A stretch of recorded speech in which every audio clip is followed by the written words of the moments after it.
we're going to talk to Daniel Haqiqatjou. Daniel, welcome to the show. Thank you so much for being here. Thank you, Kim. Glad to be here. Sorry, I mispronounced your last name, and can you say it for us all so we know? Sure, it's Haqiqatjou, Haqiqatjou. So one of the letters is specific to Arabic and Persian, so it's difficult for non-Persian or Arabic speakers to pronounce it. But you did a great job. I don't think it was a great job, but it was a job. All right, Daniel, I want to get into, first of all, tell us what type of Islam do you practice? I'm a Sunni Muslim. I was born into a Shia family, most Iranians. That's my ethnic background, Iranian American. I was born in the U.S., but my parents immigrated. And so that's where my name comes from, actually. And I was Shia, but then in high school, I did more research and I became Sunni. What made you switch from Shia to Sunni? Well, it's based on my research. Sunni Islam is more authentic to the practice of the Prophet, peace be upon him, Prophet Muhammad. And so it's a epistemological question. Do the rituals and practices and specific beliefs of Shia or Sunni, which are more authentic to the life of the final messenger, Muhammad, peace be upon him? So that's what Muslims, whether Shia or Sunni, pride themselves on, is that all of humanity from the beginning has been sent prophets. Many of the prophets mentioned in the Bible, for example, Abraham, Moses, Noah, David, Solomon, etc., all the way to Jesus Christ, which we also believe in and believe he's the Messiah, born of virgin birth. And then the final prophet, the final messenger is Muhammad, peace be upon him. But the issue is, and the way that Islam teaches this, is that prophets have to keep coming because people corrupt the teachings that God has revealed. So we believe in one God, God Almighty, without any other gods, without any partners. And he is a transcendent Lord and creator. And he has sent guidance and revelation and books of revelation to people. And then over time, over the eons of human civilization, these get corrupted by people because of politics or because of people's desires or satanic influence. And then, so God continues to send prophets to correct those mistakes. And the final prophet, the final messenger is Muhammad, peace be upon him. And so it's very important to maintain and preserve the authenticity because he's the final prophet. There's not going to be other prophets until the end of days, the end of time. And therefore, authenticity is very critical. So my investigation of Shiism is that they're not authentic in some of their beliefs and practices. They're still Muslim. Majority of Sunnis believe, or Sunni scholars believe, that Shia are still Muslim. But that's the kind of investigation and analysis I did when I was in high school and then college, and I became Sunni. Is your family still Shia? Yes, I think they consider themselves still Shia for the most part, but they're also a little bit more secular. I had more of a secular upbringing. Not that we didn't believe in God. We believe in God. We believe in Islam. But in terms of being like going to the mosque every single day or every single week, that wasn't really part of my childhood. I came into it because of the influence of friends that I happened to meet in high school. So your family was secular, but then you made friends who were also Muslim, but they were Sunni Muslim. Yes. And at first, I, kept my Shia identity. I was a proud Shia. And I thought, look, I'm going to prove these Sunnis wrong. I'm going to show them the error of their ways. But then, the tables got turned. Okay. So now how, I don't know how to ask this question, but how extreme, because I don't know if you would, when you ask somebody, how extreme are you? Do you think you're extreme? But on a scale of 1 to 10, how extreme are you? If you could even answer that honestly, if a person could make that sort of self-assessment. Yeah, maybe a better word is orthodox. Okay. Like how orthodox or how traditional, how traditional or authentic am I practicing Islam? And I consider, my practice and my belief to be 100% authentic. As for like me, myself, I'm just a average Muslim, and Muslims, they strive to, get rid of their sins and to be better worshipers of God and practitioners of their religion, but I strive to be 100% Orthodox. Now, what people claim is, or some of the propaganda against Islam is that, the really Orthodox Muslims are ISIS Right. I or was just going to these ask you terrorists. that. Like, are you in line with ISIS or any of these sort of organizations or groups in the Middle East who want to create caliphates and kind of convert everybody to Islam and live in a Islamic world? So the idea of a caliphate is Islamic. It just means the idea that that religion plays a part. When God sends guidance and revelation for humanity, He doesn't limit it to like your personal individual life. God sends guidance for not only you in terms of your personal ethics, but in terms of your marriage, your family life. Like, how should you structure your family life, your household? What about your community? What about society at large? And then ultimately, what about economics, government, foreign policy? These are all domains of human existence, and God didn't leave us without any instructions. There is guidance that God has sent, and this has traditionally been the conception of most religions. Christianity has analogous concepts. Judaism certainly does. Even Hinduism does.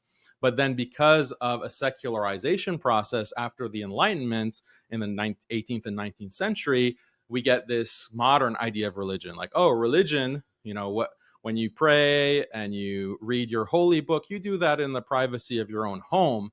But everything else in society, that's dictated by, reason and science. And what is reason and science? Well, this is an atheistic, worldview that's devoid of belief in God. That's what really determines our laws. That's what determines our economics, our foreign policy. And this is something that I think is fundamentally irrational, and it's fundamentally immoral. God has sent this kind of guidance. And it's, I think, this is something that I discussed with Patrick Bet-David in the podcast there, and that this is a big problem. This is modernism, to take out God from consideration of the rest of Right. how human beings live and the human experience. Do you think that the United States has done that? I mean, I feel like the United States still runs heavily on Christian values. Well, I wish that it was still operating under Christian values, actually.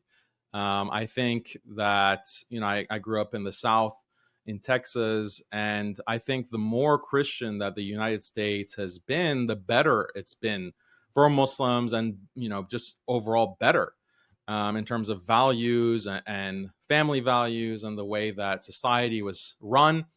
When secularization happens and God is taken out of the picture, then this creates a lot of degeneracy, a lot of problems, a lot of social breakdown. When we look at the breakdown of marriage, some sociologists say that marriage is basically extinct. When we see, the rise of crime, a lot of the problem with crime is the loss of family values and that very stable family structure. When that breaks down, then society breaks down.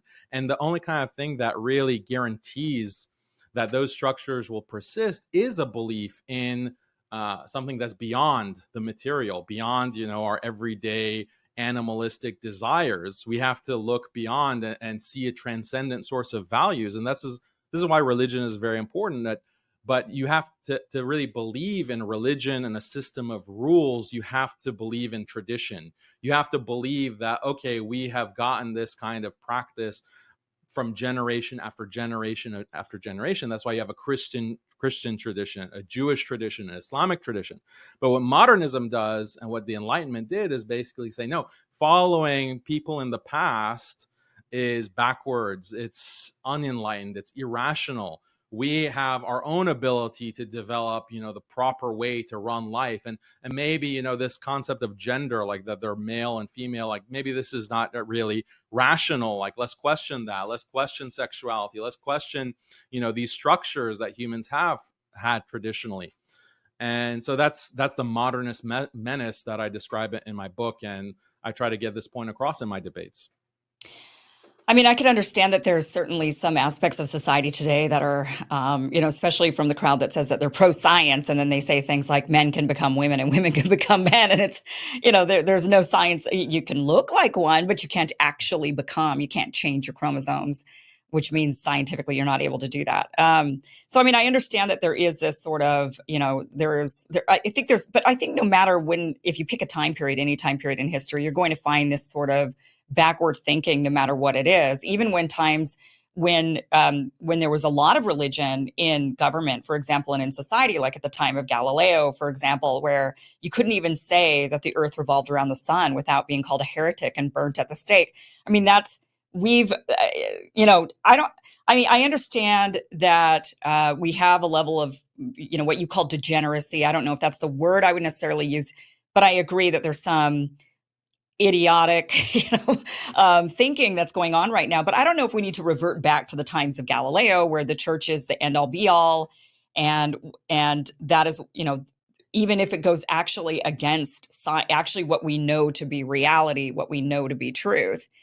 Are you suggest? I mean, when would you say if you're saying that now we're in this degenerate time period? When would you say was a better time? Like, what was like the best time that you could point to at this point in history? Well, I think any time prior to this modern period, especially when we get into the 18th and 19th centuries, when you have these kinds of revolutions happening, these kinds of moral revolutions, societal revolutions.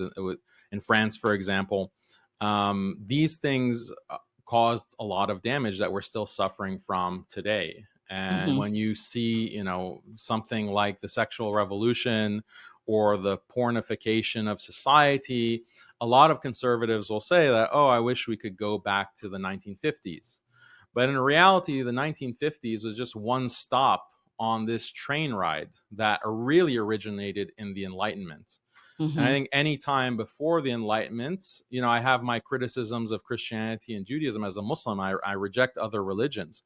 But in comparison, Christianity in the 1600s or even the 1200s is much better than situation that we have today. And the thing is, I'm not against reason. I'm not against science. I just think that these things have limits. These Hmm. things have limits, and ultimately, there's other sources of truth. The problem with the Enlightenment is that it says that no, the only source of truth and reality is empirical science and perhaps deductive reasoning. This is coming from Rene Descartes and David Hume and other Enlightenment thinkers.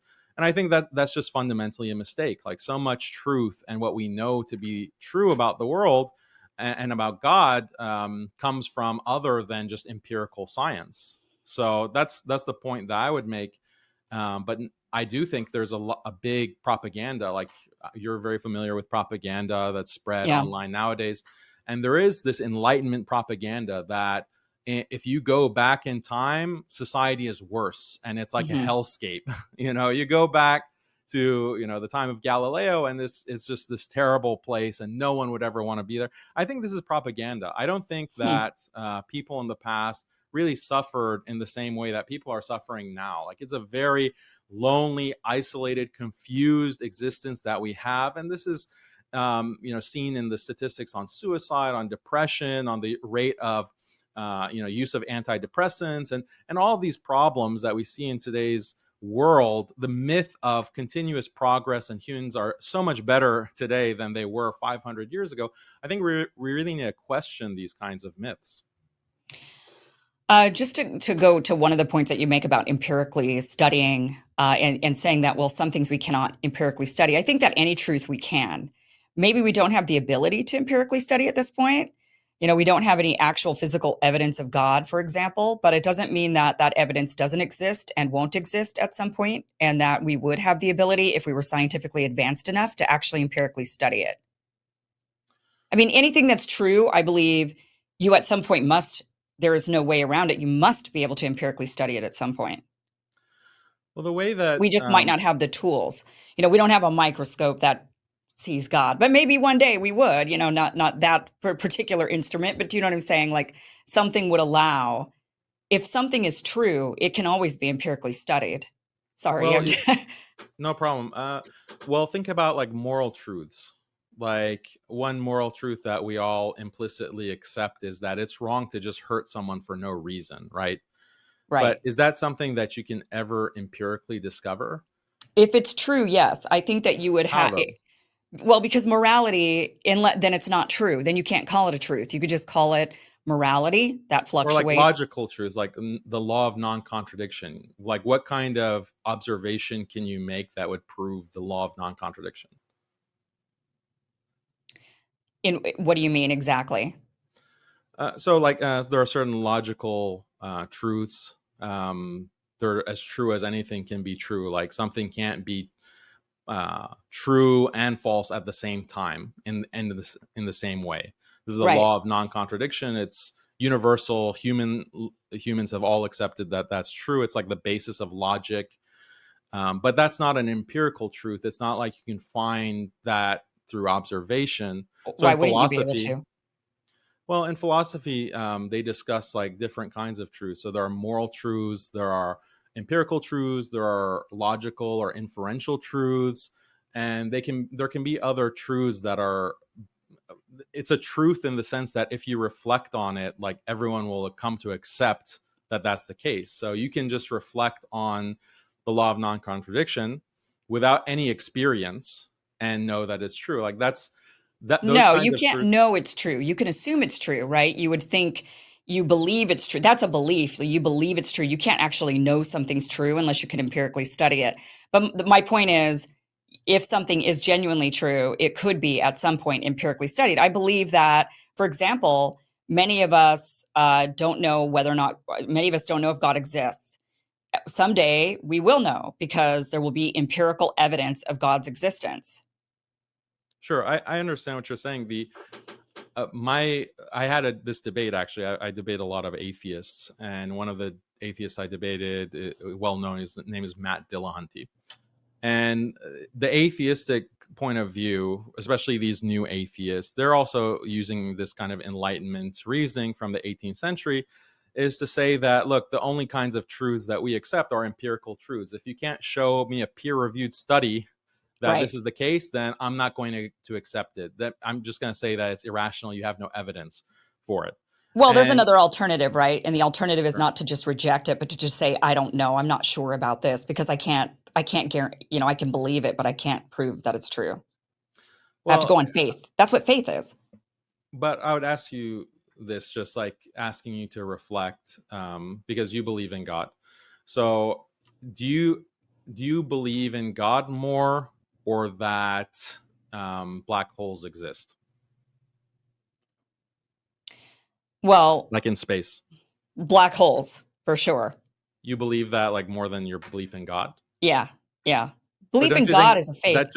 don't you think that that kind of that's not really reflective of like your faith? Like you live your faith every single day, and Well, you're I'm not really practicing very it. religious. I'm personally not religious. I was at Mhm. one point. I did convert to Mormonism. I went to 4 years of seminary, which is daily biblical study. Sometimes I get criticized. People say, "You don't know the Bible, Kim." And I'm like, I spent 4 years literally every day studying in class, in seminary. I graduated from seminary. I can't say that for most people. And then continued to study it throughout college. But it's been a long time. I've forgotten a lot. I also have my degree in philosophy. I've forgotten a lot of stuff. I'm Mhm. not gonna lie; it's gone out the window. Um, but right, I'm not really religious anymore. I mean, I was a practicing. I did have practicing faith, but not as much anymore. And the reason I think is because I don't. I really believe unless you can empirically study it, you cannot prove it to be true. You have to go on faith. I don't think that there's anything wrong with faith. I think it's fine to have that faith. But I do think it's a bit, when we start talking about shaping society, shaping laws, forcing people to live in a certain way based on faith, I think that is, how do I know my faith is right and your faith is wrong? And if I were a faith right now, it would not be Islam. I would not be a Muslim. If anything, I am 100% a Mormon. Mhm. So, which is a Zionist, by the way, because they do believe in the literal gathering of Israel. They believe Jews must literally return to Jerusalem in order for there to be a second coming. So if I had any belief at all, I guess that would be it. But then how do we prove who's right? We won't know. I mean, one of us can only be right, though. I mean, in the end, Sure. one of us is right and one of us is wrong. Sure. I'll address that question of force and how can you force people to follow one particular way. But let me go back to the black hole example. The point that I was trying to make is that you're not a cosmologist, right? You haven't actually studied general relativity and you Right. So I haven't have to gone have through the faith. papers. I have You to just, believe somebody telling me. Right. Yeah. yeah, and that's probably 99% of science. All of us, like, we're not keeping up with the studies. Even me, my degree from Harvard is in physics, and I got a secondary in philosophy. But the point is that a lot of what people think that they are very sure of, that they believe in science, is really from testimony of others and a kind of general social acceptance that yes, science is the whole truth and nothing but the truth. But if you reflect for, I would say, Christians, majority of Christians and other religious people, they have this kind of personal feeling of God. And when you look at childhood studies, because there's a study of like the cognitive science of religion, when you look at children, regardless of their cultural background, it's universal actually to believe in a creator God. And they Hmm. studied this and they compared, British children with Japanese children. There was an Oxford researcher named Olivera Petrovich. She wrote a book about this, where in Japan their actual society doesn't believe in a creator God, and Shintoism doesn't believe in a creator God. Yet when you ask Japanese children, like, who made the mountains, like who made the sun, they'll say God. Like, God Right. made those things. And this is a surprising result. It's like a universal thing. Just like children have certain moral intuitions and they have certain logical intuitions and they develop them over time, empirical intuitions. They also have theistic, they have a theistic or a natural theology. And this is something universal. So what the cognitive scientists say is that belief in God is something that is as ingrained and as Right. intuitive as logical beliefs, empirical beliefs, etc. So I don't want to belabor that, but going back to the question of force, like, so Right, because then whose God is the right God, right? And that's kind of the crux of the question, because if we're going to start forcing society to mold to certain religious laws, then you'd have to be able to prove that your God is the right God and not the God that maybe I believe in, that is a more spiritual, non-religious, God. Sure. So the first point I'll make is that Islam doesn't really force everyone to believe in Islam. And in Islamic history, this is found in the Quran itself, and it's found in the practice of the Prophet Muhammad and his followers, that you can have a society where it's Muslim control, it's like caliphate, but you have people of the book, meaning Jews and Christians, and then some other religions as well. Some scholars considered Hindus to be people of the book, Oh, or interesting. Zoroastrians. So they can also practice their religion according to their conscience. They can teach their children their religion. It's not like a exactly 100% religious freedom in the sense of America today, but I would say it's arguably more religious freedom in the sense that today secular society will prevent Christians, like in Europe, from teaching certain verses of the Bible because it's hateful, right? Or you're not allowed to, if your child goes to school and they somehow convince your child that you're not a boy, you're actually a girl, the school can actually intervene and take custody of your children. Right, right. This would not exist, if Islam was the law of the land. But there would be So dimitude, and that's what you're kind of referring to, is that these people of the book could practice their religion, but there would be some rules and restrictions, even payments that would have to be made, right? yes, so like the payment is called jizya, but dhimmi, being a dhimmi, means a protected person. So yes, there is a jizya, and yes, Islam is supposed to be the law of the land, so there is that kind of status. But there's also certain benefits. So when it comes to like military service, the dhimmi, the non-Muslim, doesn't have to serve in the military, whereas Muslims would have to have that kind of conscription in the Islamic military, for example. So but let me put the point in a different way. Like, we talk about, dhimmitude in Islam, and you're this kind of second-class citizen. Well, guess what? In today's secular society, all religious people are dhimmis. We're dhimmis, and the law of the land is based on atheism. And it's these laws that are imposed on everyone that we are forced to abide by. We are forced to abide by the law of the land that's determined on the basis of atheism. Why? Because there's this idea of separation of church and state. You can be a Christian or a Muslim and go to Congress or be president or whatever, but you have to leave your religious beliefs at the door of Congress. You can't take your religious beliefs to the halls of power and legislate on that basis. That means what you can legislate on the basis of is atheism. Yeah, so the laws that we have in this country, in any country that everyone follows, in a secular country, you're forced to abide by them on threat of being killed because you break the law, and the police can even violating, traffic law, or you get a parking ticket. If you don't refuse to pay the parking ticket or that traffic fine, then the government can put a lien on your house and confiscate your house, and then the sheriff is going to come to evict you from your property, which is now the government's property. And if you refuse, they can kill you, right? They can shoot to kill, they can arrest you and you resist, and then they can actually kill you. So this is all based on violence, forcing people to abide by laws that they don't determine for themselves. It's determined in the halls of Congress. Even if you have like a naive view of how politics works and it's the will of the people, let's just assume there's that and there's no corruption and special interest and all of that.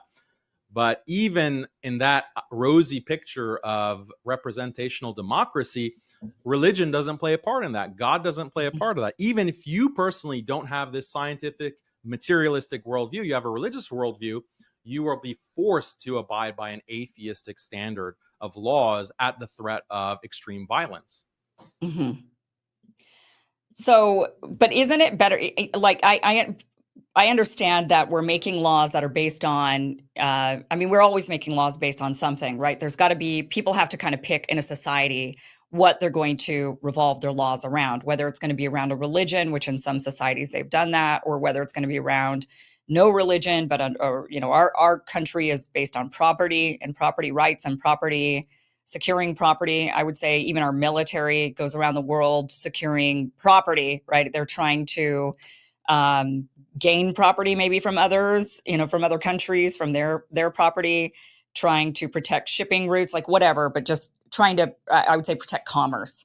And we're not going to get into whether or not we think that's moral or immoral. I think we probably have an agreement on the military industrial complex around the world.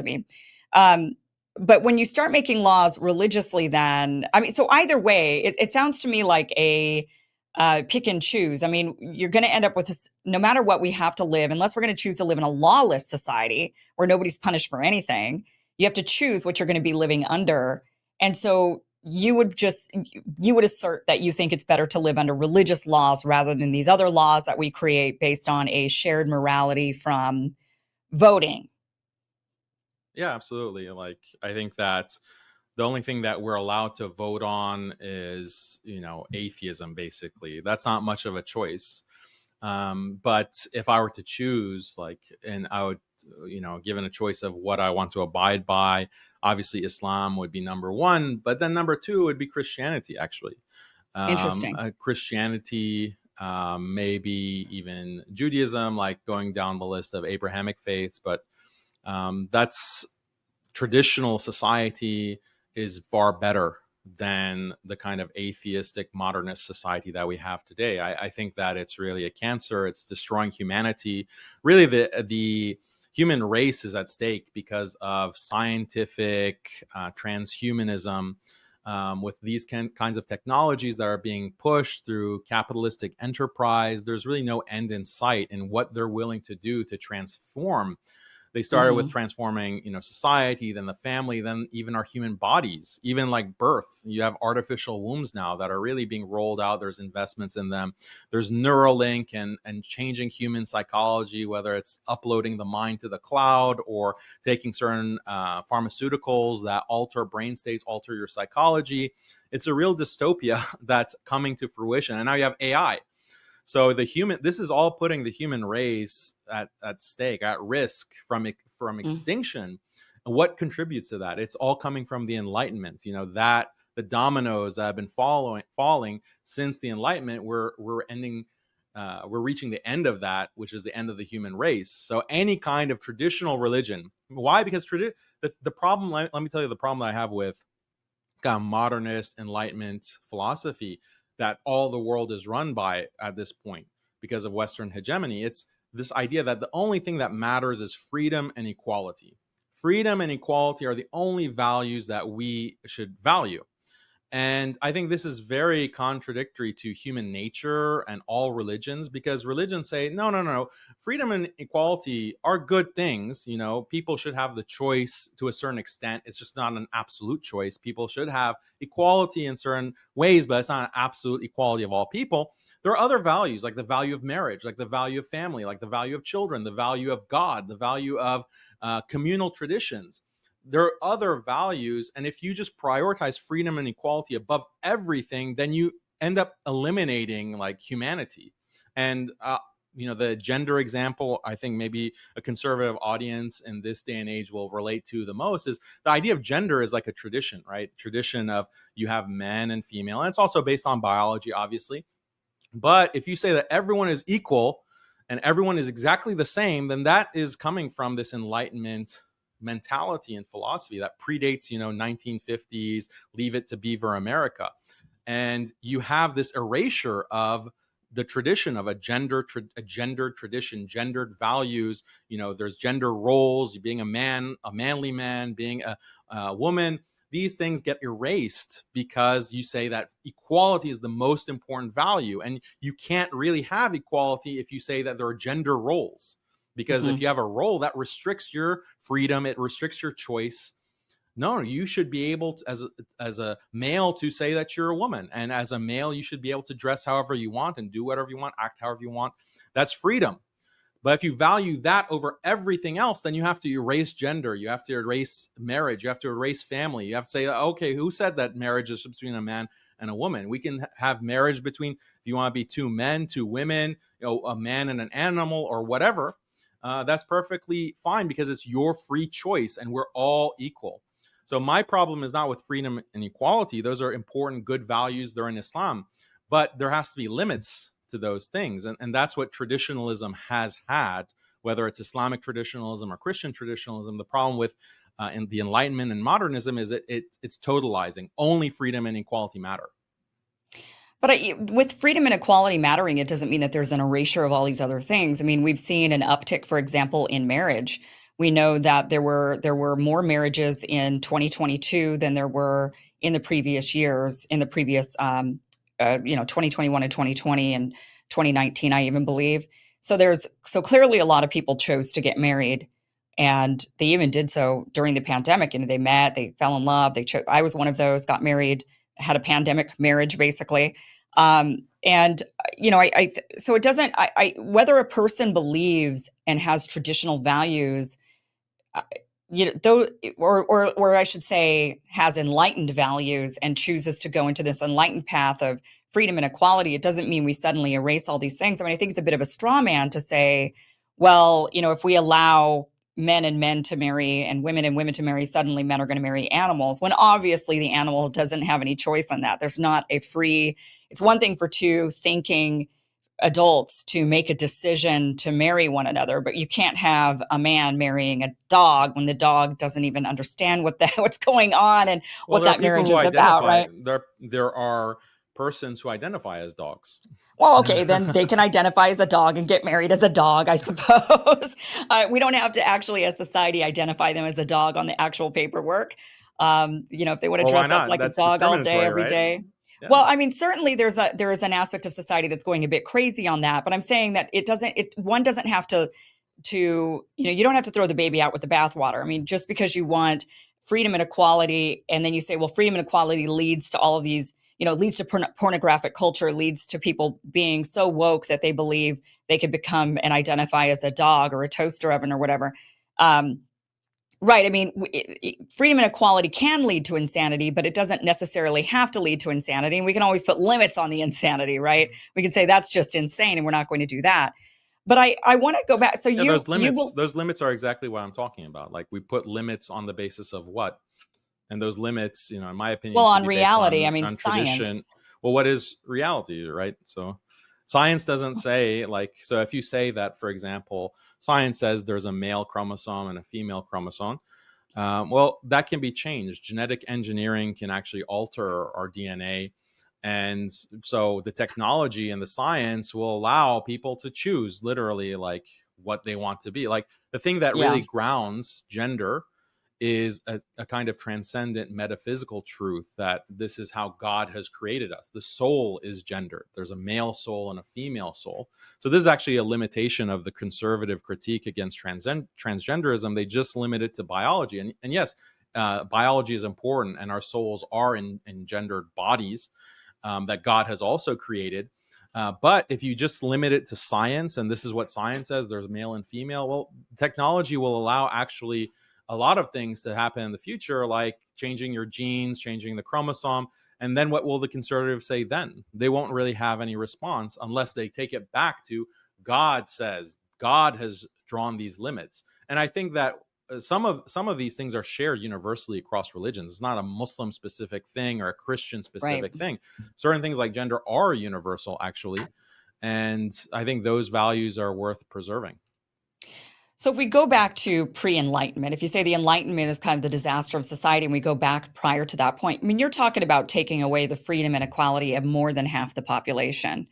So you'd have all women would no longer be given the freedom and the ability to do and live however women want to live. That men would be given that ability, but women would not. And then there would be enslavement, right? Then you've got a separate class of men, even not just women, but a separate class of men. And, different time periods chose different people to enslave. So I guess, pick whoever. That group of people would then be enslaved as well. I mean, do you think that it's okay to go back to those times where women are just like, I wouldn't be allowed to do, in your perfect world, you wouldn't be talking to me here doing this, right? Well, I think in a perfect world, like there is opportunities for what's called dawa, or speaking about religion and inviting other people to accept Islam. So that's not going to be foreclosed. But the idea of gender roles, that is a value that I hold. That is a value that Christians traditionally have held, Muslims traditionally have held and still hold. And gender roles shouldn't be seen as a restriction in the sense that, oh, you're a slave. Yes, so in Islam there are gendered rules. Like men and women do have different rules. And this is on the basis of God's revelation. Why? Because men and women aren't the same. Treating men and women as if they have the same body, the same psychology, the same mentality, the same personality traits. This is actually injustice. It's actually going to lead to real oppression, because you're Right. Can I just treating. cut in Sure. for just 1 second about that? Because that kind of goes back to the equality that you brought Mhm. up earlier. That, if we're, but I don't think being equal means we're the same. Like, I believe here in the United States, you and I are equals. We have equal rights. We have equal opportunities. We're equal in every way, but we are definitely not the same people. I mean, you're all the way in Texas. I'm here. I'm a one, we're very different people. We're obviously different people. And I'm sure you've got skills that I don't have, and I have skills that you don't have. We are not the same. I'm sure in an arm wrestling match you'd beat me, but it doesn't mean that we're not equal. So there is, there is a group in society that is trying to create an equality that turns us all into unisex. Everybody's just given the same things. This is kind of the criticism. People are saying, "Oh my gosh, we're becoming communists," right? Because then everybody will be given the same amount of money and it won't matter what type of effort they put out, right? There is that criticism for sure, but that doesn't mean.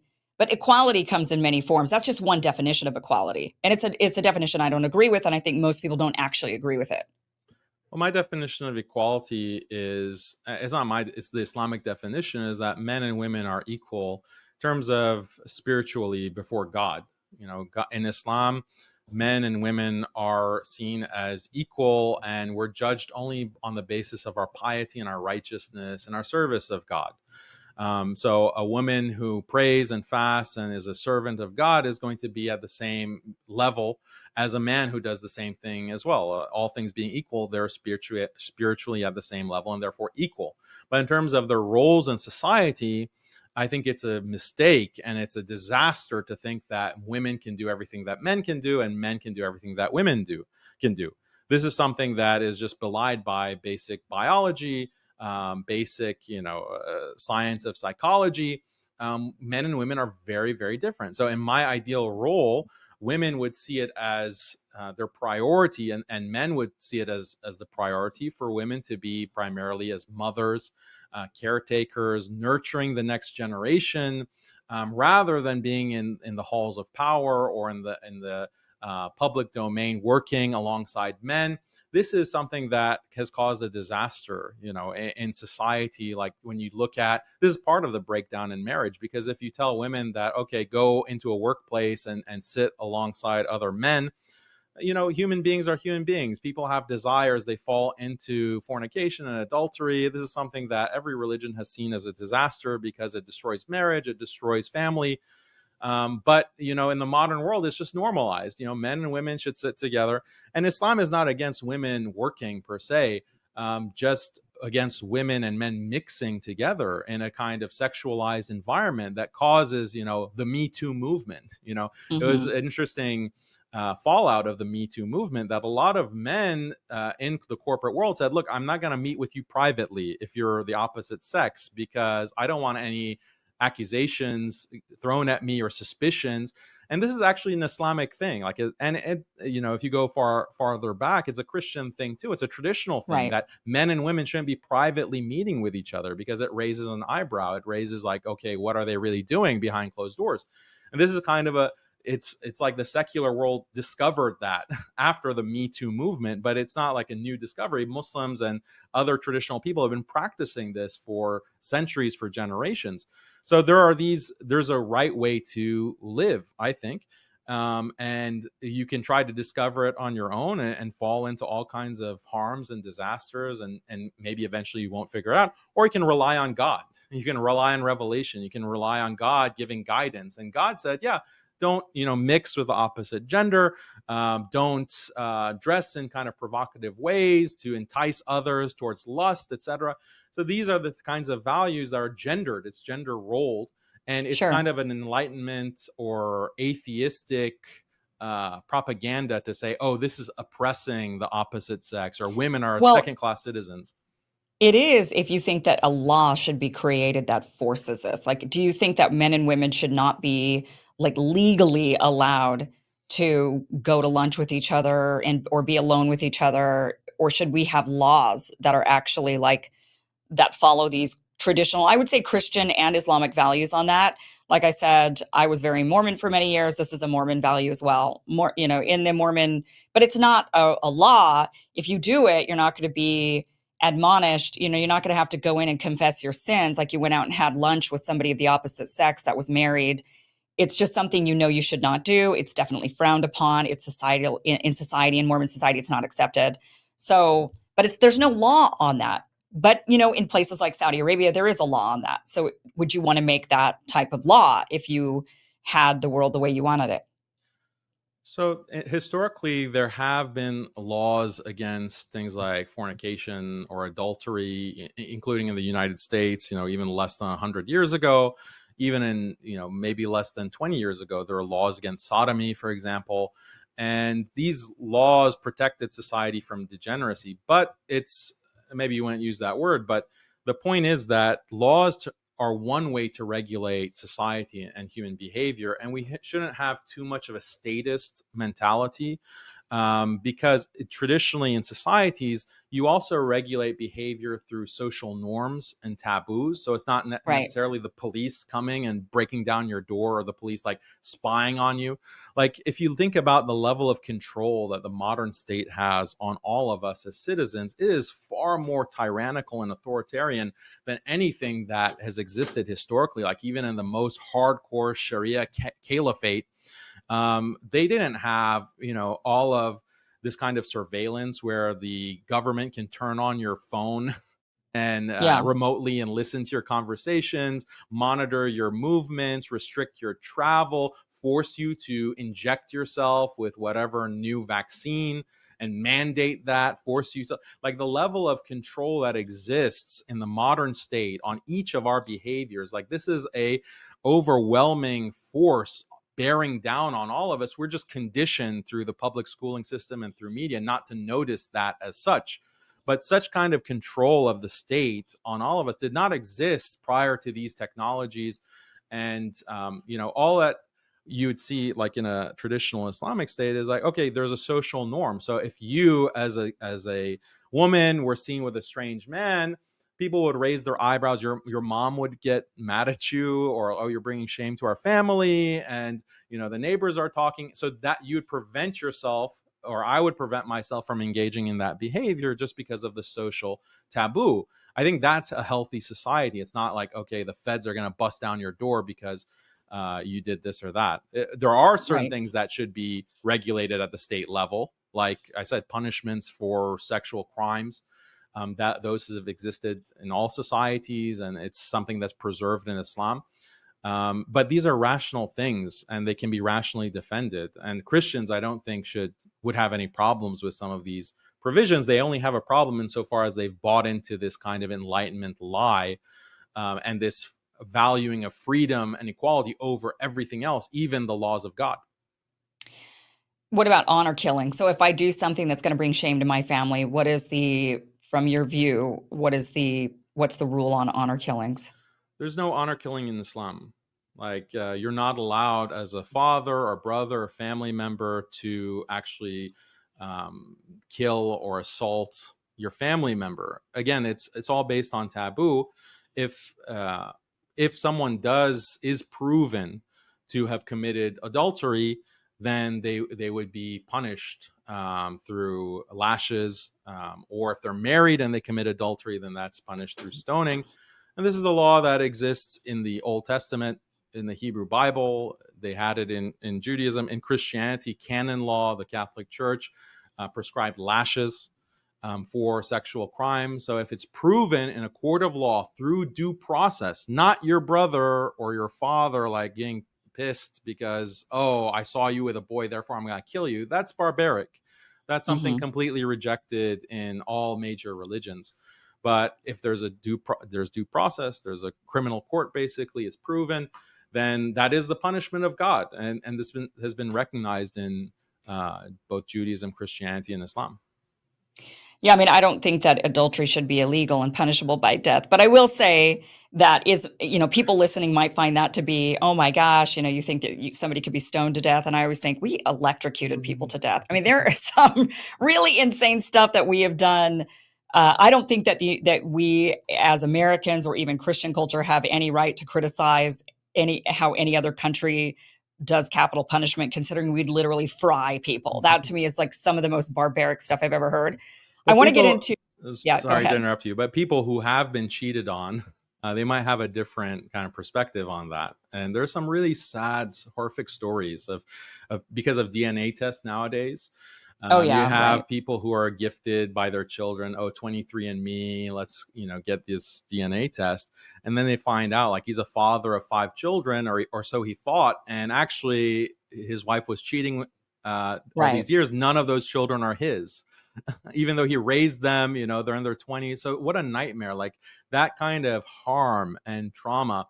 And it also, it's not only destroys him as a person, but if this is rampant in society, it really destroys the fabric of society. So there really needs to be a harsh deterrent against it. And that's, why we see it in many religions, like the same kind of Hmm. deterrent. I guess I just don't think that punishment is a good deterrent. I think what's a good deterrent is education and instilling certain values. I can agree that I think our society has, I do agree, and I am a woman that works, but I do agree that there is a natural biological element to women nurturing, and women are naturally, I think, typically the caretaker of the family, the caretaker of the children. But should that be forced on the woman? Everybody is a bit different. There are some men who are better at it than women. I was raised by my father, for example. I think that there's like nuances there, and I think that's why I don't want conformity and laws around that conformity, because there are so many, because people are unique and circumstances are unique, and Yeah, I've people have a seen. choice, like in Islam, like or this ideal or perfect Islamic society that we're talking about. People aren't forced to get married. People aren't forced to have kids.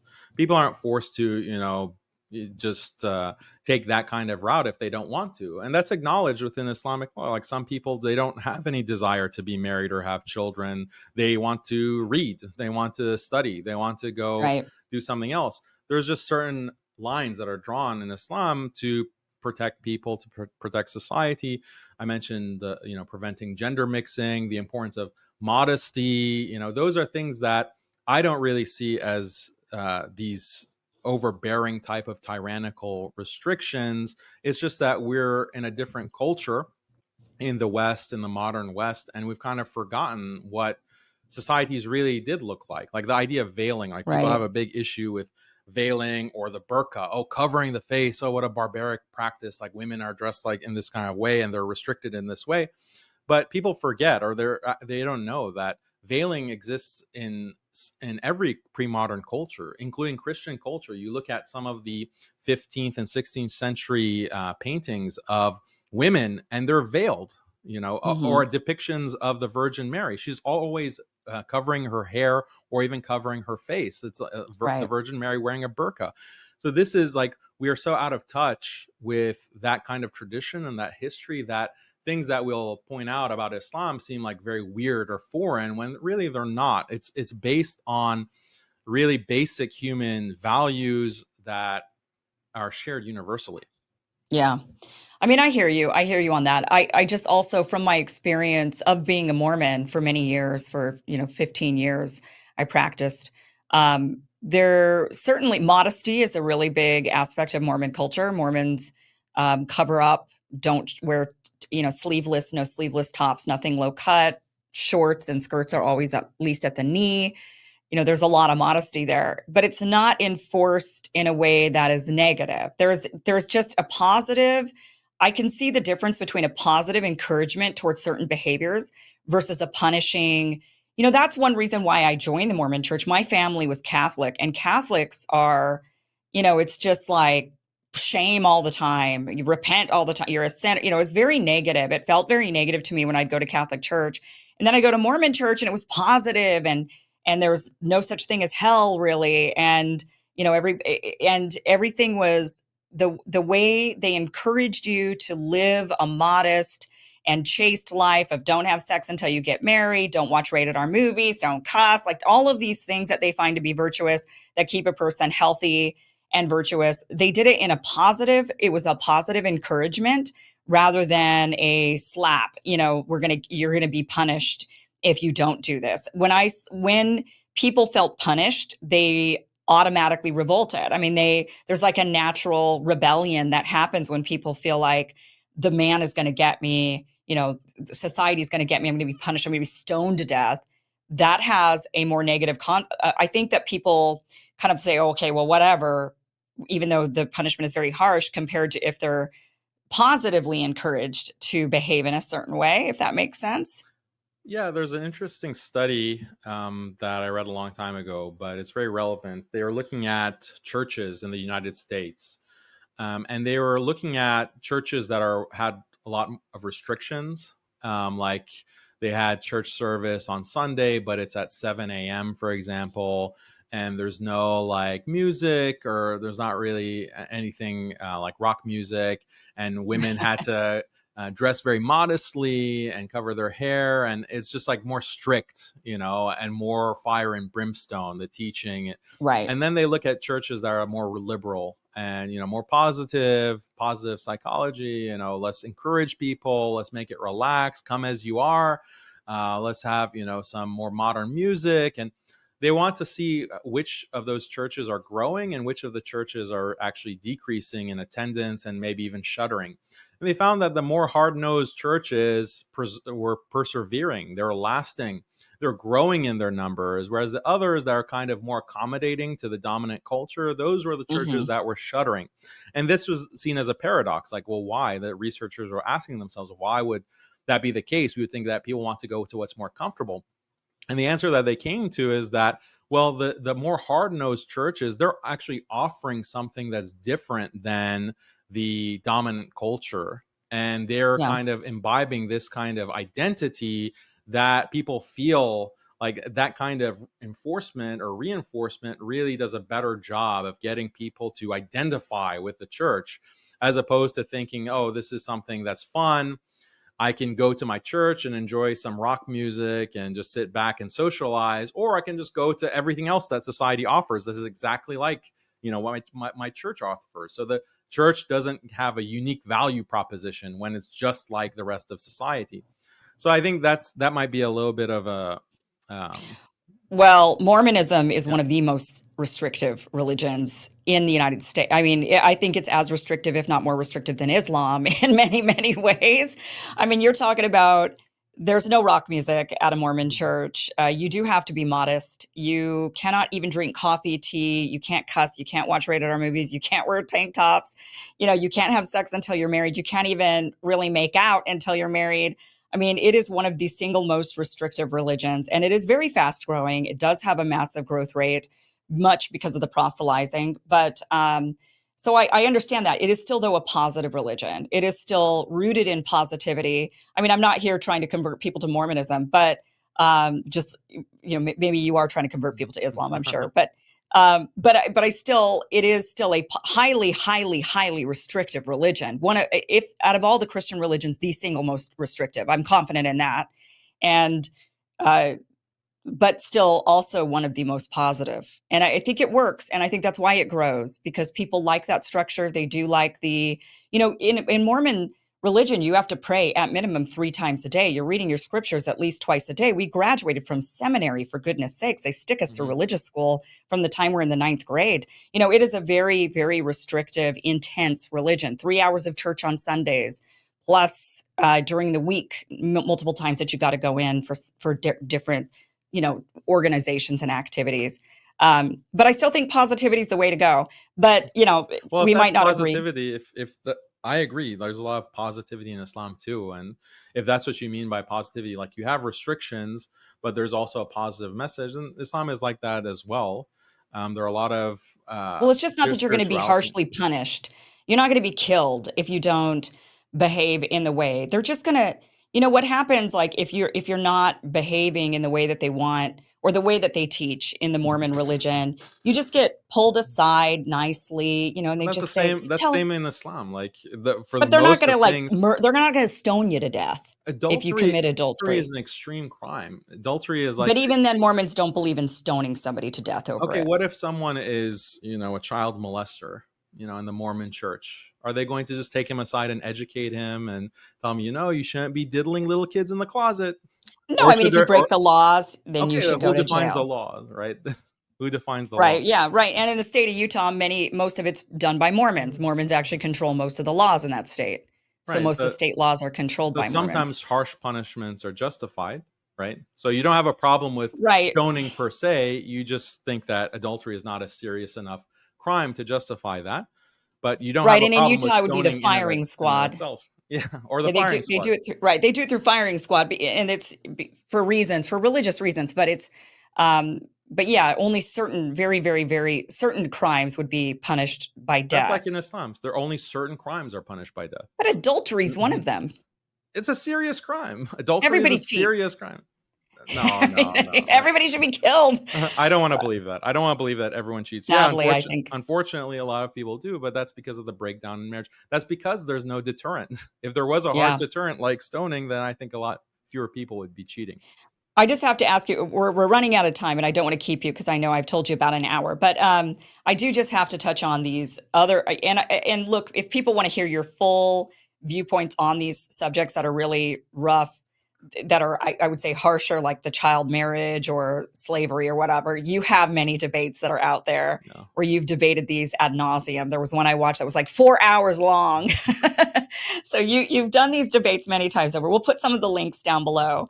But going back to this pre-enlightenment vision of the world, so now, not only would there be these roles and what we're supposed to be doing, but there would be child marriage, and there would be, well, I don't, let's not talk about child marriage, No, because let's talk about it because you've mentioned it a few times, so I think I should just say a few words about it.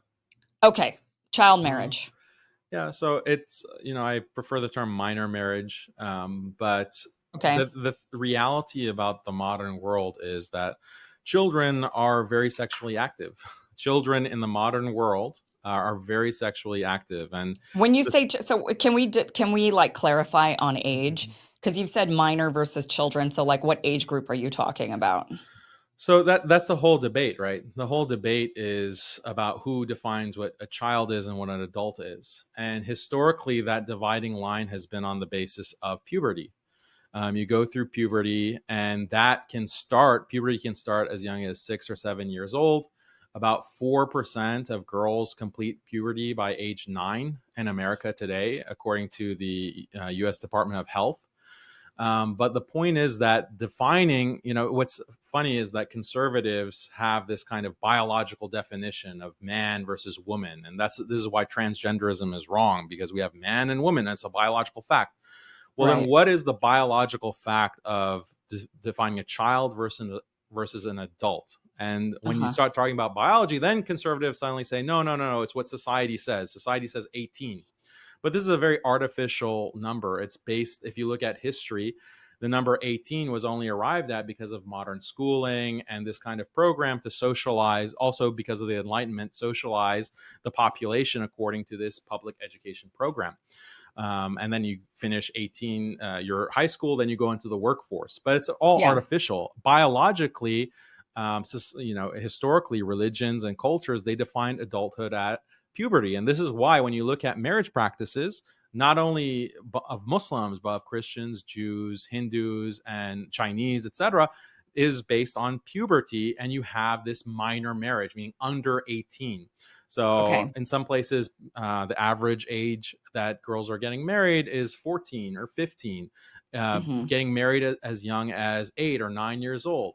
So this is something that has been practiced. And the only reason that we have a problem with it, it's happening. Like 8 and 9 year olds, like I went to public school in Houston, and in elementary school, some of the kids were sexually active. And the response from the school system is say, oh, as long as you're having safe sex, you have to have safe sex, and they're not even trying to discourage it. About 8 and 9 year olds, I don't know. Yeah, I yeah. don't know if it's that young. I mean, Well, maybe look, I the wasn't average. grew up in a rough part of Houston, but I that guess was happening. so. I mean, I definitely think that that puberty. I mean, I understand and I agree that the age of adulthood is arbitrary. You say artificial. I kind of say arbitrary. Like society kind of will determine. We've put it at 18. Many of us think it should be older. At this point, I look at kids that are like 22, and I'm like, you are still stupid and young, and you should not be an adult. But yeah, certain and the time has changed. There was back in in my grandfather's time at 16 years old, the kids had to take charge of the family and start providing for their families. So why couldn't they be adults at 16 if they're running the entire family farm because their dad was killed, right? Or something happened in a war. Um, or they're being sent off to war at 16 years old, and yet they're not considered adults. So I understand that this is arbitrary. I do agree that I've had, I'm going to say something controversial, so you won't be the only one. I've always felt like the term pedophilia should only be for prepubescent. Like you're a pedophile if you are going after prepubescent children, because that's a different. Once somebody has gone through puberty, it is harder to know how old they actually are, right? A girl that is 15 could look like she's 22, and so that's difficult. And I can't say a guy is a pedophile for for being attracted to a 15-year-old when the 15-year-old looks 22 years old. When you stand her next to a 22-year-old and he's attracted to both of them and they both look exactly the same, how can I then say, well, you're just a pedophile simply because this one happens to be 15 years old? To me, it's a very distinct sexual lust that is after a distinct sexual, proclivity, right, which is for young prepubescents. So I can understand this, and I agree with that. But most girls and boys, I think, start the puberty process, I would say, at like 12 years old. And they kind of finish it maybe Well, around 16. biologically, there's different stages of puberty, and for girls there's like 5 stages, and having the period is like the fourth stage. It's like the almost the last stage. So having the period is not the beginning of puberty, it's actually towards the end. And the average is 12 years old when they have that period, or 12 or 13. Right. But the other aspects of puberty, like the hormones, the secondary sex characteristics, the lust or desire, that starts well before the period, for girls. I don't know. I would say 12 girls still look like little girls, and then they have their Mm. period, and then they start developing hips. And you need those hips if you're going to make the argument that a girl can marry at puberty, and because then you would have to make the argument that she could then be childbearing. I would say that the period is not the indicator of being ready, but it's the hips and whether or not the hips have fully formed, because she's got to be able to push out a giant baby. Yeah. So, and if you want to do that without destroying her body, then you've got to ensure that those hips are fully formed. And that doesn't happen until well after the period starts at 12 years old. From the biology, because I had a whole debate about this, the hips actually do form before the period. They fill out in terms of fat, but in terms of bone structure, they do form before the period. It's because the puberty stages begin, like the period, as I mentioned, is the penultimate, the fourth stage. I But think other we can things, see a difference between a 12-year-old and a 16-year-old girl. I mean, their hips are different.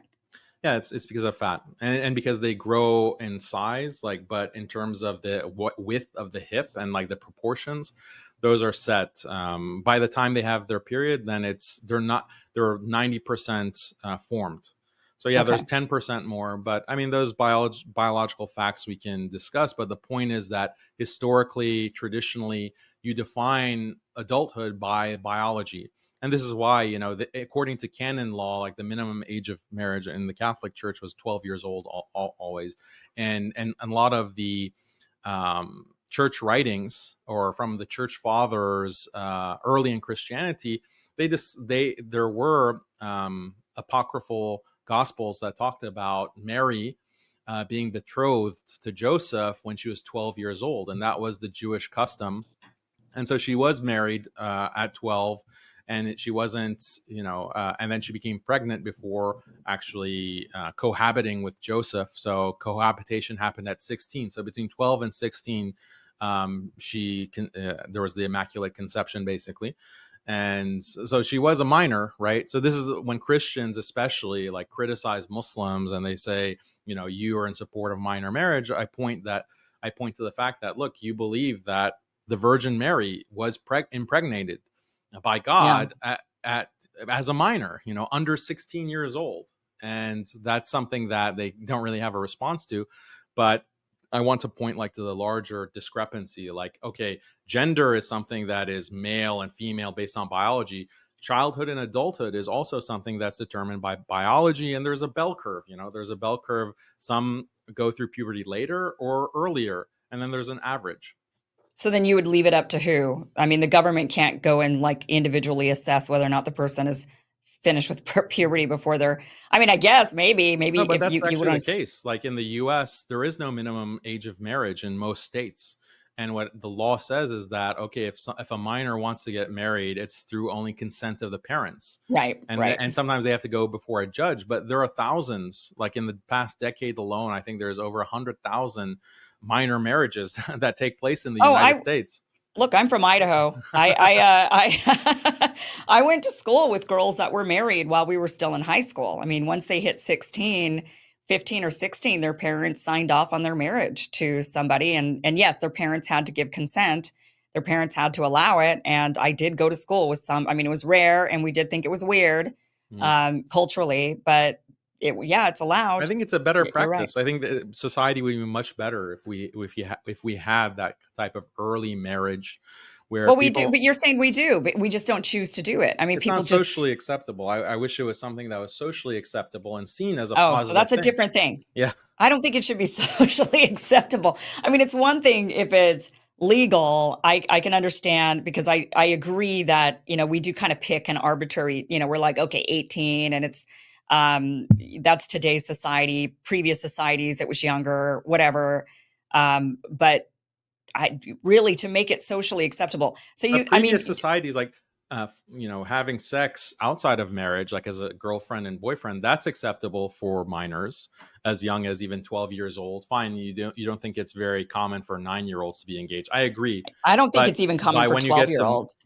in middle school, Yeah, I don't. I think that kids start to experiment sexually 16, 15, 16. I mean, maybe some at 14, the early ones, but I think 16 is like pretty typical when you could expect that your teenager is maybe fooling around and you probably got to keep an eye on what's going on. sure, but Yeah. let's like give a lower end estimate and say that 10% of minors by the age of 14 have had their first sexual experience. Society is fine with that 10% number. Like there's no effort to say that, okay, these 14-year-olds or these 13-year-olds, few as they may be, shouldn't be engaged in that and we should find Right. measures to stop it.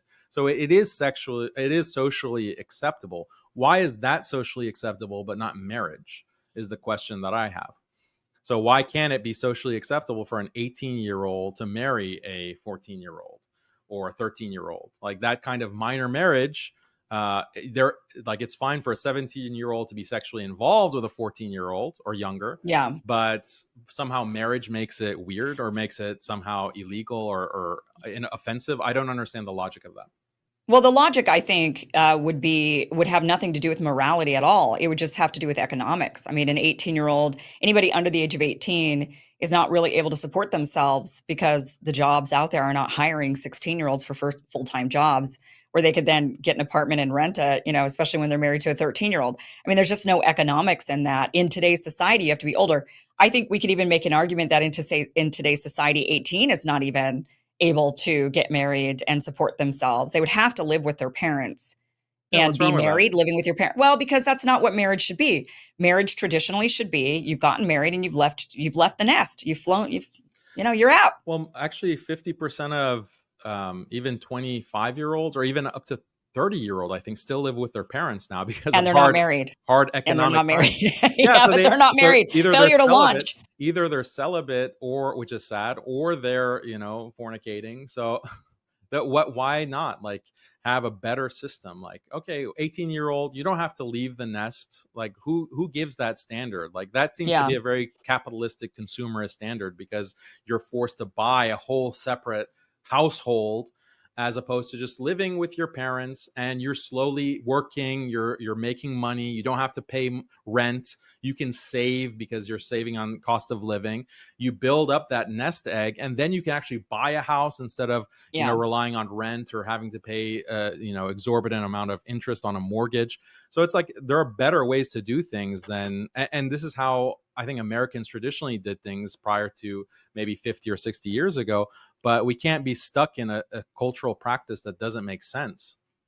We live longer. We are late bloomers now. I think that though, yes, I agree that in times past, younger was normal. Kids were like I said, taking care of their entire families by the time they were 16 years old. That was something that happened. Today, it just doesn't.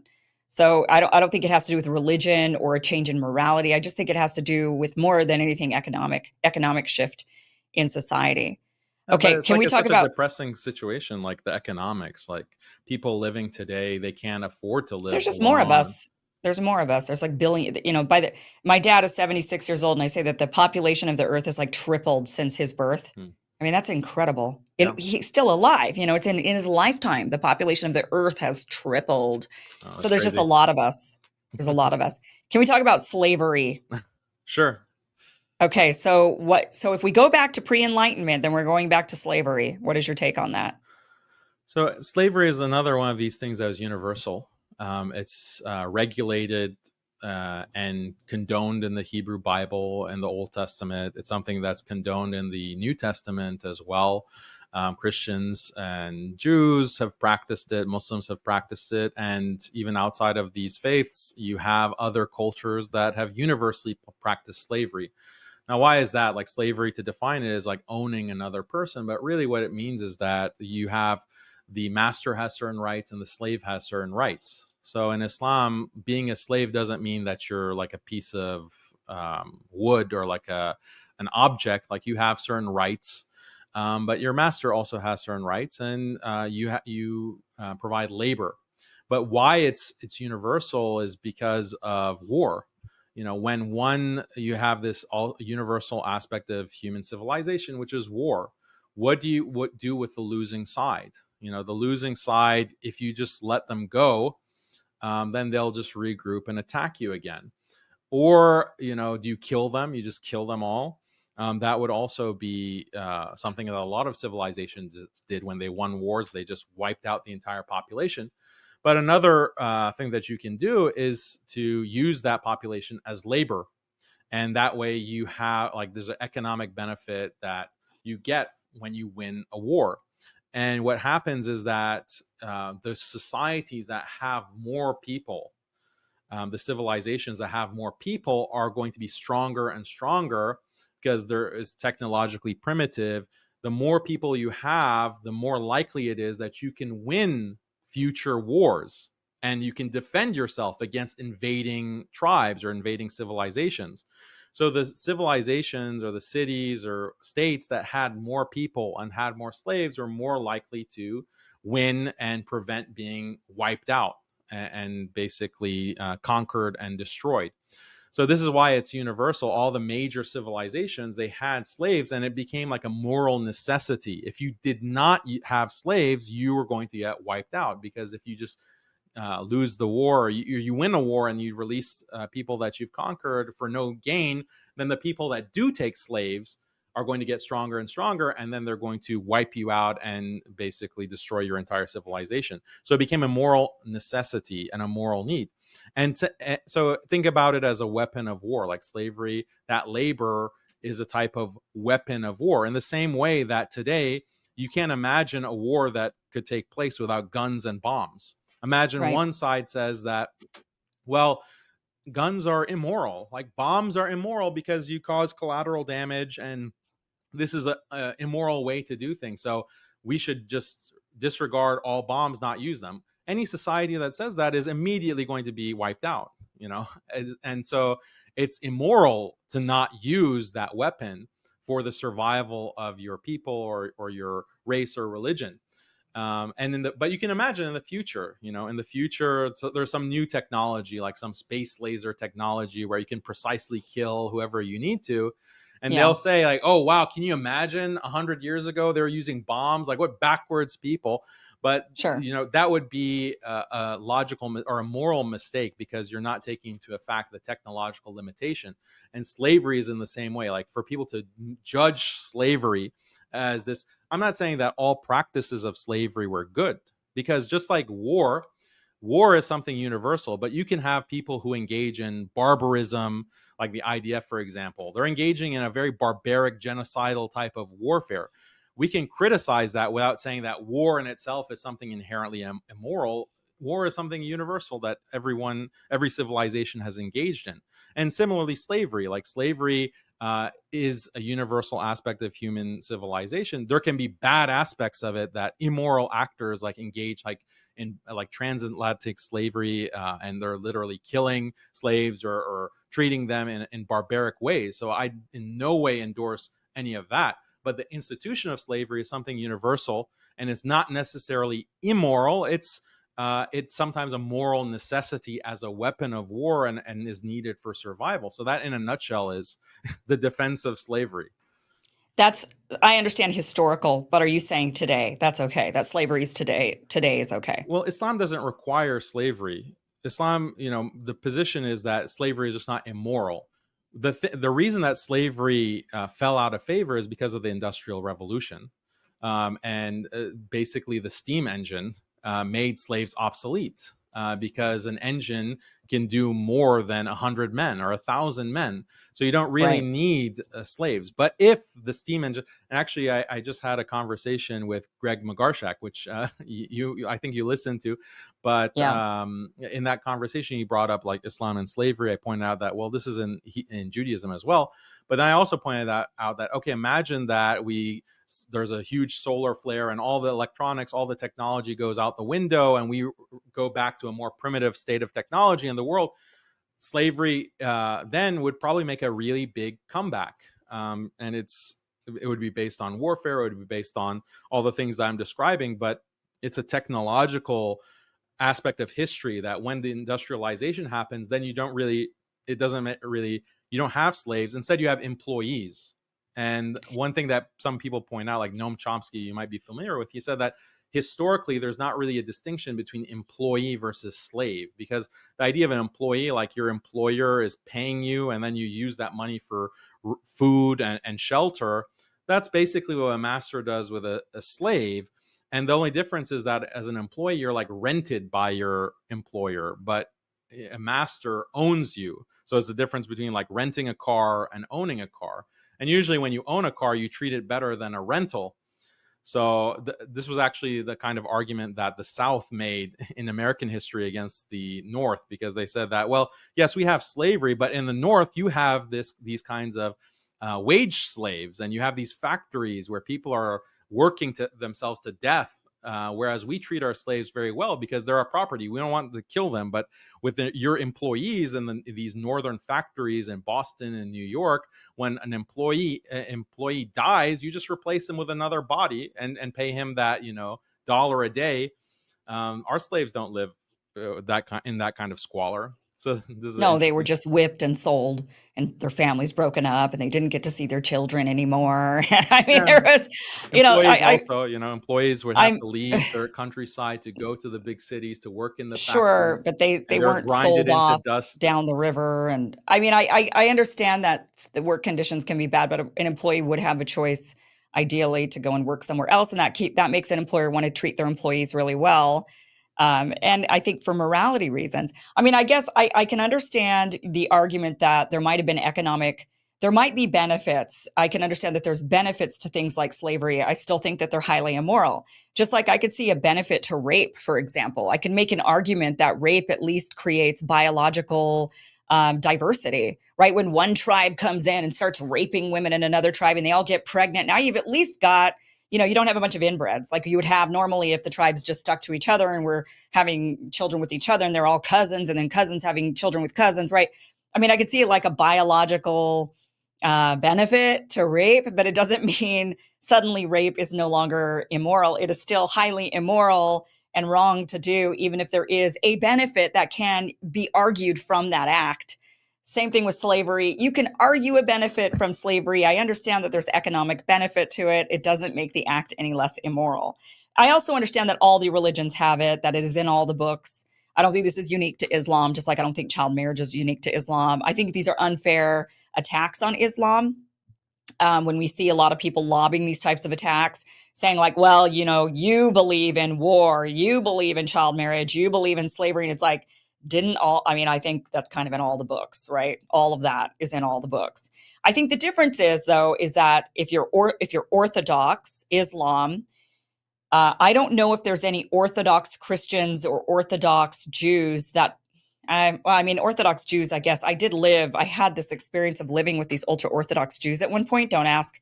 But they couldn't turn the lights on and off on Saturdays and stuff. And so I was the person that would turn the lights on and off. Like they let me commit all the sins, and they couldn't take so many steps on Saturdays. And there was a lot of restrictions there, but I still don't think they were so ultra Orthodox that they would believe in these types of things in the books that are societally, we have become enlightened out of those, Well, that's like slavery and rape and child marriages or whatever. That's how the Enlightenment attacks every religion. Like the Enlightenment, from the past 200 years, they specifically start with slavery and minor marriage, and they attack those things first, right, and get you to compromise on those. And that's why you have Christians who will say that, oh, well, the Bible doesn't really say this, or, oh, that was fine for the past days, but it's not fine now.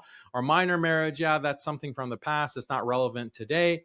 And then the secular, like that's the first domino, basically. And then the secular, but that's says true. That, I mean, like if you're going to have a problem, like if you're going to amend this issue of slavery, even though it's clear in the Bible, then why don't you change your position on homosexuality? Like, why don't you change your position on theft? Like, why don't you change your position on fornication? Like, those are also in the Bible, or the Ten Commandments. Those are, why aren't we in different times? And therefore, you have different rules. You're willing to bend things for and amend things when it came to slavery. So yeah, just apply the same principle, and that's how they get you to completely reform your entire religion and essentially abandon your religion, because you lose the principle of saying, no, we follow our traditions, we follow our scriptures. Because you've compromised and you've taken that first step, then why not take every other step? And that's why, the religion that's bleeding the most followers is Christianity in the world today. I would argue that if you go back to the prophets, the times of the prophets, and when the prophets were giving their revelations from God, society was a certain way that God had to give his guidance and his wisdom to those societies as those societies were. If we had a prophet today that came to society today, I think that the rules and the guidance and the wisdom would be for today's time versus for the Stone Age time. I mean, I think that when God saw society and he was like, oh boy, you fools, like, let me give you some guidance. He's not going to change all of society and rewrite how they've been living and rewrite, all of their customs. He's instead going to give guidance and wisdom in that helps with the current culture and the current way of life that they're in. To, like, for example, polygamy. Mormons get eviscerated for having polygamy at one point. Well, that was guidance that Mormons believe came from prophets. Prophets at that time said it's okay to take more than one wife. The reasoning, though, later when prophets then, because Mormons believe in modern day prophets, later when prophets said, okay, now you have to stop this practice, it was because at that time, when they allowed all the men to marry more than one woman, it was because there were more women converting to the church than there were men, 10 to 1. I mean, there was just a lot of women. And that was in an era where women could not work. Women could not have bank accounts. Women could not support themselves. So these women were joining the church, but then they weren't having a way to be provided for. So God then, knowing that society at that time in the 1800s, said, all right, then you can go ahead and take more than one wife. Later on, when things changed, God said, no longer, you don't need to do that anymore. Things can change, because that was a morality thing that, if you believe in all of this, which I personally no longer do, but I'm just kind of giving an example that, if God sees society and says, we have a problem, this is the moral way to handle the problem. But now that problem is gone. We don't have a need to handle this problem in the most moral way. So I do think things can change based on society and based on, it's what God felt like the guidance needed to be at that time. Well, maybe, we're in a time now where you can have transgender children. You can have 3-year-olds on hormone blockers, and you can have, well, if God says, what are you going to do? I mean, if there's a prophet that comes down today and it is truly a prophet of God and he says, yeah, it's fine. I mean, what are you going to do? No, but the point is that you can justify anything, like using this reasoning. You say every principle that we have, every religious principle that we have in the past is something for the past, and now we're in a different time. So that principle no longer stands. Even like Satan worship. Like, maybe the idea of Satan is just a boogeyman that God had to tell us there's a boogeyman and to get us to act correctly. But Satan really is just a concept, and now we know that in our times, and we can even worship Satan, and maybe there's a prophet who's going to come and tell us that Satan worship is fine, and having child transgender drag queen story hour is fine. I mean, Daniel, you are straw manning. You're straw manning big time. Come on. Yeah, devil worship. Yeah, why now we're not? going from what God principle? to because the principle of devil worship being wrong, that's a principle that could have been for previous times, but now we're different psychologically, come on. socially. Things are very different. I don't I'm think just God using the same reasoning that you use. That's not at all the same reasoning, because that would be belief in a completely different, if you're going to believe in God, God's not going to come down and say suddenly you can believe in somebody else and go ahead and worship them. I mean, even the idea of God, like even the principle that there is a transcendent God, even that principle can be attacked, because you can say that, well, in previous time, people were so stupid and low IQ that you had to give them the idea of a God. I believe this that. is what Jordan Peterson I actually says. do believe Jordan that. Peterson, I believe that. That's what, I believe that. Yeah. I believe that people needed simple. I think that our brains cannot comprehend just like going back to the very beginning of this conversation, the ability to empirically study certain concepts that are so beyond us. We don't even have the mechanisms we can't even imagine the mechanisms to empirically study these things at this point because our brains are so small. It's like trying to teach calculus to a 2-year-old. We're not there yet. We're like the 2-year-old. The truth out there is like calculus. I do think that we need simple, when a 2-year-old or 3-year-old asks me, how do you turn on the TV? How does the TV turn on? I just say, press the button. I don't go into all the mechanisms of how a television works and how we end up with a picture on the screen, right? We don't describe that. We just say, push the button and the TV turns on. And I think that is how humans, we've I needed agree. simple explanations. I agree that God is beyond, what our minds can conceive. And we know certain aspects or characteristics of God, but to fully understand God is beyond our capabilities. I agree with that. But now you have people like Jordan Peterson will say, like, well, maybe God is just, whatever value that you have as your highest value. And that is a very postmodern type of understanding of God that Christians would have historically rejected and say, this is not God. God is this, the Trinity, or God is this, like a transcendent being, and he's one, and he speaks, and he, sends revelation. It's not just whatever you think of as your favorite idea or ideal. But Jordan Peterson could respond to those Christians, and he can say that, look, the idea of God as this being who speaks, that's because people in the past were just simple-minded. But now we know that actually God can be your highest ideal. So this is Well, I this don't this is a necessarily, I mean, I destruction of agree and I just, Christianity. yeah, I agree with him on the first half. I don't agree with him on the Mhm. second half because I think truth is truth and it would have to be empirically, scientifically, the ability to study it and prove it at some point, whether we can in our lifetime or not, is that has nothing to do with whether or not something is true or real. So, yeah, I mean, I don't think that we could just kind of like whatever we think is what it is. I mean, but maybe that would be an interesting, I mean, I suppose if we're going to get real philosophical, Daniel, which we could, I guess you could think that, well, maybe there is a reality where you can think it and it manifests and that is what it is. But I don't know. But probably not. I don't know. Maybe. Daniel, But yeah. this has been an interesting conversation. We could talk forever. I now know why some of your debates are like 4 hours long, why your conversations are so long. We can go on about this stuff for a long time, and you're very interesting and fascinating, and I appreciate this conversation. Yeah. Um, Can I say just one more thing, just yes, of to course. circle back on the point that you're asking, like, what kind of Muslim are you? And yeah, so I want to distinguish, like, ISIS, like the idea that Islam advocates terrorism or just killing innocent people. Like, this is contrary to Islam. Terrorism is something that I reject, and I've taught against it, spoken against it. And it's not a part of Islam. Like, the most hardcore, like, I think the audience kind of gets a sense that I don't really compromise on much when it comes to Islamic teachings. If there was this kind of terroristic teaching in Islam, I would be very forthright and I'd try to give some But there explanation. is But jihad, right? there is jihad, but jihad is like, there's defensive jihad and then there's conquest. And conquest is, again, a part of every religion, and it's a part of every philosophy and ideology. Like you were talking about American values being spread, and preserving, like Americanism throughout the world, and the U.S. uses, whether by hook or by crook or by carrot and the stick, America gets its way in the world and influences different factions, and sometimes the military is needed to be sent. What is the driving force of that is to spread American influence. And Islam has the same concept, like spread Islamic influence to serve the needs of God, or the interests of Muslims, and to serve the higher aims of God. Like, that is a part of Islamic law, and Muslims should be very honest about that. You had a different guest on the program, Hamza Yusuf, and I criticized what he was saying. He was like, there's nothing holy about war.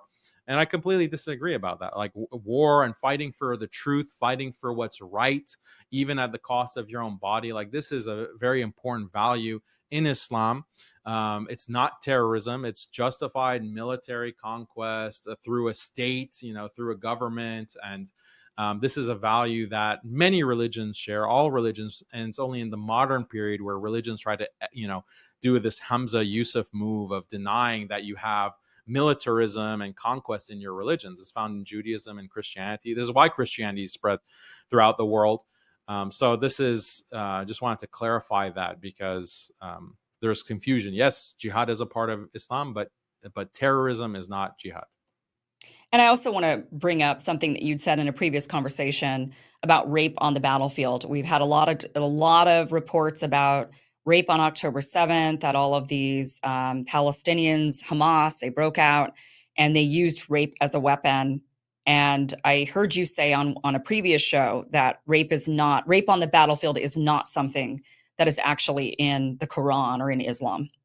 No, there's no such thing as rape on the battlefield. I was making a distinction between the rules of war in Judaism versus Islam, because when you go to the Talmud and you go to the authoritative rabbinical texts like the Mishnah Torah from Maimonides, there is this kind of provision for Jewish soldiers that they can rape on the battlefield, even girls as young as 3. And this is elaborated on. And even the modern rabbis in the IDF, the chief rabbi of the IDF has said that, yeah, rape is licit. You can rape as an IDF soldier. And we see, that actually happening. But in Islam, there's no such concept. There is the concept of a concubine. So again, going back to the slavery point, so slavery, women were also taken as slaves, but it was not just a one-time use them and kill them scenario. The concubine is part of the family. It's like a marriage in the sense that the concubine has rights. She's protected. She's provided for, and when she has a child, then she's freed. Those are the Islamic rules. It's a lot of details. It sounds strange if I'm just giving like a sentence or two about it, but this is something that's universally practiced, like taking concubines, because again, it's a weapon of war. You have to increase the numbers of your civilization in order to prevent being wiped out. That's why you have concubines mentioned, like Moses is telling his soldiers in the Hebrew Bible, in Numbers and 1 Samuel and Deuteronomy, to take the girls, the virgin girls. And that's what he's commanded in the Bible. This shows that this is something that is not specific to Islam. Yep. Very interesting conversation, Daniel. Really appreciate you being here. Where can people find you? I'm going to put some links down below of some of the conversations that you've had, especially of some of the more controversial subjects that we've covered today. If they want to get more into your philosophy on these, or I shouldn't say your philosophy on these things, but on Islamic teaching of these things in the way that you personally interpret Islam, because that does, which I know is more orthodox to you. It seems like but I talked to 10 different Muslims and they're all saying the same thing, but you're all saying something different. So it's just like Christians, right? So Daniel, where can people find you? Where would you like people to find you? Sure. I have a channel on YouTube. Hopefully it won't get taken down anytime soon, but it's good luck. Muslim Skeptic. I'm also on Rumble. And on Twitter, you can find me as well. Just search my last name, and muslimskeptic.com. And I just want to, say how much I appreciate, Kim, that you are willing to have this conversation, because a lot of people, they don't even want to broach these kinds of subjects, or they think it's very bizarre. And I know you don't agree with a lot of what I've said, but you can actually talk about it and, try to see things from a different perspective. I think that's a sign of really high intelligence, to be able to consider an idea or an argument without necessarily accepting it. But a lot of low IQ people, like, they don't even want to think about it. Like, it's offensive just to have the concept or the topic mentioned. So I really appreciate you for that. And I hope your audience enjoys it. Well, thank you for saying that. Thank you so much, Daniel. We have all the links down below. Thank you again for this conversation. Thank you.